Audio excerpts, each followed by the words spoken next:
Pak Edi? Ya, terima kasih. Saya komentar dulu ya, Pak. Ya, Pak. Baik, terima kasih. Saya akan komentar dulu untuk masalah keterbukaan HGU. Kebetulan saya ikut hadir rapat di BPN, waktu itu virtual meeting, tanggal 26 Juni 2020. Langsung dipimpin oleh Pak Menteri ATR BPN, dihadiri oleh 33 baik dari kementerian lembaga yang utamanya berhubungan dengan sawit. Termasuk di situ yang hadir adalah dari Mabes Polri, dari BIN, hadir semuanya. Nah, di dalam rapat situ muncul bahwa memang di sini ada dua putusan yang beda dari MA. Nah, BPN itu menggunakan putusan MA nomor 262 K garis miring TUN garis miring KI garis miring 2019 tanggal 23 Mei 2019 yang menyatakan bahwa informasi mengenai daftar nama HGU dan peta SHP adalah informasi yang dikecualikan. Bahkan di dalam meeting juga muncul dari informasi juga dari KLHK. KLHK menekankan bahwa peta SHP itu sangat berbahaya untuk dipublikasikan langsung karena itu bisa dimodifikasi dan tidak tahu siapa yang memodifikasi itu. Nah, dari semua yang hadir dari kementerian lembaga, Mabes Polri, BIN, sepakat bahwa itu berbahaya untuk negara. Jadi artinya itu bahwa setuju tidak dipublikasikan. Dan BPN juga sudah sangat bagus di keputusan meeting itu, bahwa BPN akan membuat protokol untuk keperluan apabila untuk kebutuhan untuk membuka data HGU. Jadi artinya bahwa tetapi tetap ada batas-batasnya. Ini yang saya sampaikan dari hasil meeting ya, bahwa tidak seperti peta SHP itu membahayakan, tidak diperbolehkan. Tapi semua aturan ada di BPN. Jadi bahwa kalau mau minta misalnya kita butuh data HGU, itu bisa nanti bisa menyurat resmi kepada BPN. Mungkin nanti dari BPN bisa menjelaskan. Jadi artinya bahwa kalau peta SHP itu memang sangat berbahaya karena bisa dimodifikasi dan tidak tahu siapa yang merubah itu. Nah ini yang info yang waktu saya ikut rapat itu seperti itu. Kemudian yang kedua mengenai 68% tadi ya di belum HGU. Nah saya melihat begini, saya sebenarnya acuannya dari tutupan saja lah. Tutupan yang sudah dirilis oleh Kementan itu ada 16,3 juta hektar sawit di Indonesia. Anggap saja itu tutupan itu 43% adalah milik petani, milik rakyat. Kemudian ditambah milik BUMN itu 600.000 kalau tidak salah ya datanya, 600.000. Itu ada 7,6 juta yang di luar perusahaan. Nah, kemudian jadi yang milik perusahaan artinya adalah masih ada 8,6 juta hektar. Nah, apakah yang ini tadi, nah kalau 68% tadi dari IUP-nya berapa? IUP-nya mungkin lebih dari 16 juta dan memang tidak semua IUP itu menjadi kebun. Nah, mungkin nanti dari BPN juga bisa menjelaskan. Jadi rasanya mungkin mohon maaf, mungkin mengambil ininya salah samplingnya. Mestinya kalau mau diambil ya dari sekarang berapa tutupan itu udah jelas. Tutupan itu 16,3 dan bahwa itu yang ada sekarang kondisinya seperti itu. Saya rasa itu dari saya Pak Togar. Sementara terima kasih. Terima kasih Pak Edi. Ada lagi teman yang lain untuk menanggapi atau yang ingin tahu karena belum tahu atau ingin komentar karena tahu, ya terserah. Gimana nanti mau dipilih-pilih nih, Pak Basuki? Saya mau tanya Pak. Kan makanya masa disuruh-suruh. Sebetulnya saya nggak ngerti ini urusan. Nah, itu dia. Saya lebih banyak ke kimia. Begini Pak, bahwa keterbukaan publik memang sudah keputusan pengadilannya begitu. Tetapi yang ingin saya tanyakan, apakah negara lain seperti Malaysia, SHP-nya dibuka nggak? SHP kebunnya. Kemudian, apakah Amerika, jagungnya itu lahan pertaniannya dibuka nggak? Mengapa kok kita orang Indonesia kok semangat betul membuka-buka data ke umum gitu loh. Itu aja Pak yang saya tanya, apakah luar negeri itu memang begitu? Ya, begitu terbukanya atau kita pengen sangat terbuka? Itu aja. Sedikit aja Pak. Terima kasih. Ya Pak, terima kasih. Satu lagi kalau boleh, kalau boleh, Bernadette, Bernadette dari Reuters. Ya, siap.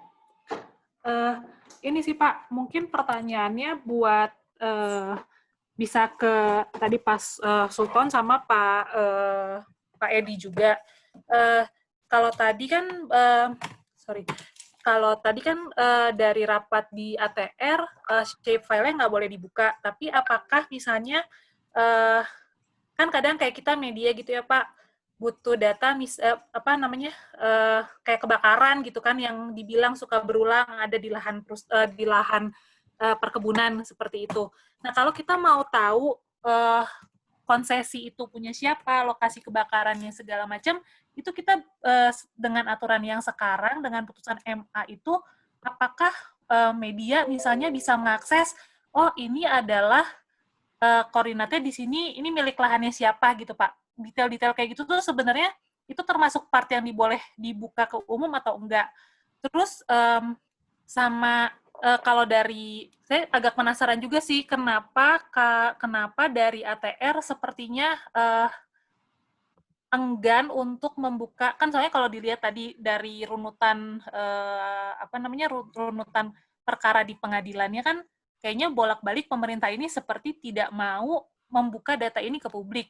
Nah, ini kalau informasinya yang diperoleh selama persidangan, mungkin apa sih argumentasinya pemerintah gitu, sehingga kok kayaknya nggak mau data ini dibuka ke publik. Mungkin itu dulu deh, Pak. Makasih. Oke. Terima kasih, Bernadette. Silakan, Pak Sultan. Ini saya tanggapi ya, Pak ya. Silakan. Baik, terima kasih. Jadi yang pertama mungkin tadi menanggapi ininya Bang Togar juga bahwa wilayah adat itu muncul setelah sawit. Mungkin dari sampelnya Bang Togar yang Bapak temukan seperti itu. Tapi di kasus lain itu ada wilayah adat yang memang dari awal itu tergusur akibat rezim yang namanya rezim HPH dulu. Terus kemudian setelah HPH habis ada rezim pertambangan. Dan yang terakhir ini yang kemudian yang masuk adalah sawit. Jadi sebenarnya wilayah adat itu memang ada sejak dulu, tetapi gerak kita untuk memetakan secara partisipatif itu yang nggak ada, karena voluntary semua. Ya kita tahu sekarang pengakuan itu baru normatifnya ada, tapi prosesnya sendiri belum. Terus kemudian tadi dari Pak Edi Martono menyampaikan bahwa dua hal. Yang pertama, satu, SHP membahayakan karena dia rawan dimodifikasi dan lain sebagainya. Kalau misalkan begitu, artinya potensi modifikasinya itu bukan hanya di publik kemudian, di pemerintah juga seperti itu. Lalu siapa kontrolnya? Kalau misalkan itu diserahkan kepada pemerintah secara khusus gitu untuk data save file. Saya mungkin basis saya adalah orang teknis spasial gitu ya. Artinya, selama kita punya baseline yang tidak berubah, ketika data itu didistribusikan ke yang lain dan kemudian dimodifikasi, kita bisa kok mengecek ulang kemudian mana yang berubah dan apa yang berubah. Itu bisa dilakukan. Jadi, itu mungkin secara teknis, ya mungkin ketakutan yang berlebihan ketika save file ini terdistribusi ke publik. Dan memang bahwa ini yang menarik ini di Komisi Informasi Pusat juga sebelum kasusnya Forest Watch tentang HGU data save file ini juga pernah diminta untuk dibuka untuk publik.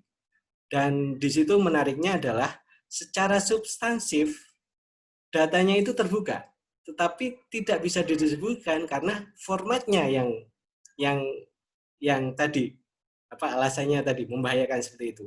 Dan itu jadinya menurut saya secara logis kayaknya kurang bisa menerima hal itu. Dan mungkin saat ini juga mulai berkembang sebenarnya saya nggak tahu teman-teman mungkin ada yang punya kapasitas lebih soal forensik data seperti itu, jadi bisa kemudian menelisik kalau misalkan ada modifikasi atau yang lain. Dan mungkin cerita juga sebelum HGU, Forest Watch itu juga dorong keterbukaan informasi di Kementerian Lingkungan Hidup Kehutanan. Waktu itu kita minta perizinan, karena bagaimanapun semua bentuk perizinan itu kan bagian dari tadi kebijakan pemerintah, dan itu terbuka bagi publik. Mulai dari izin HPH, HTI, lalu kemudian izin pelepasan, dan segala macam. Dan waktu itu kita apa istilahnya ya, kalau ininya secara kasarnya ya sudah scan semua dokumen. Itu yang terjadi di KLHK. Prosesnya juga sama, sekitar 2 atau 3 tahun. Proses mulai dari sengketa di informasi di KI, lalu di PT UN, walaupun tidak sampai ke kasasi dan segala macam. Dan yang sebenarnya apresiasi juga gitu ya, dari 2 proses ini di KLHK dan di Kementerian ATR, ada 2 peraturan menteri yang kemudian berubah, yaitu tentang layanan informasi. Kalau di KLHK saya lupa, tapi ada di tahun 2017 kalau nggak salah. Kalau di ATR itu Permen ATR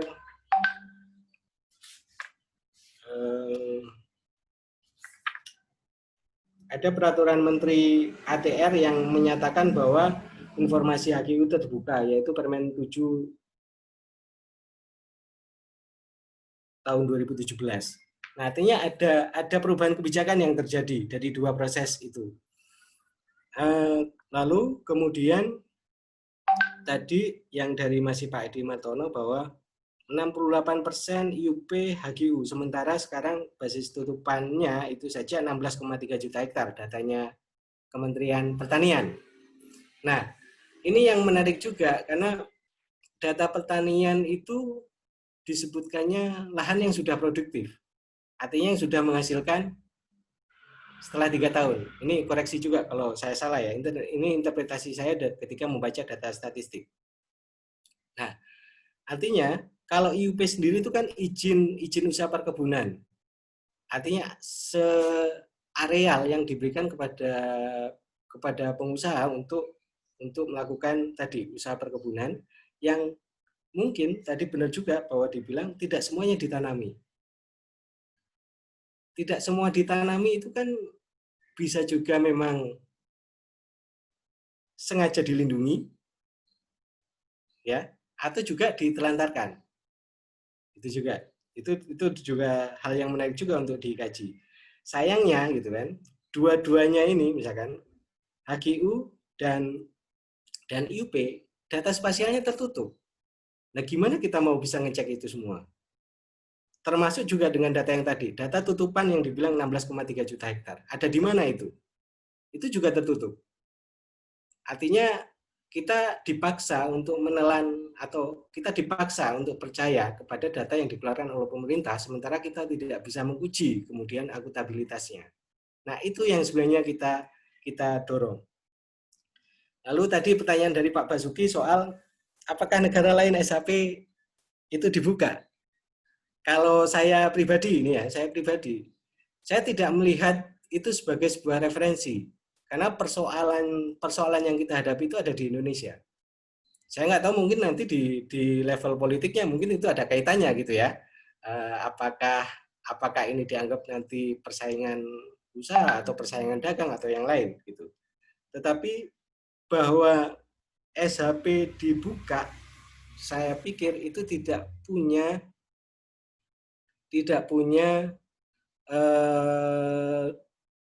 dampak ke arah tadi ke arah yang namanya persaingan usaha. Karena apabila memang SHP atau yang dihasilkan dari pemetaan yang terestrial itu dilakukan secara benar dan tidak ada persoalan apapun, gitu ya. Artinya kita perlu memberanikan saja untuk terbuka. Ini saya menganalogikannya seperti ini. Kalau saya punya kebun atau rumah, itu apa orang lain tidak boleh tahu, gitu, seperti itu.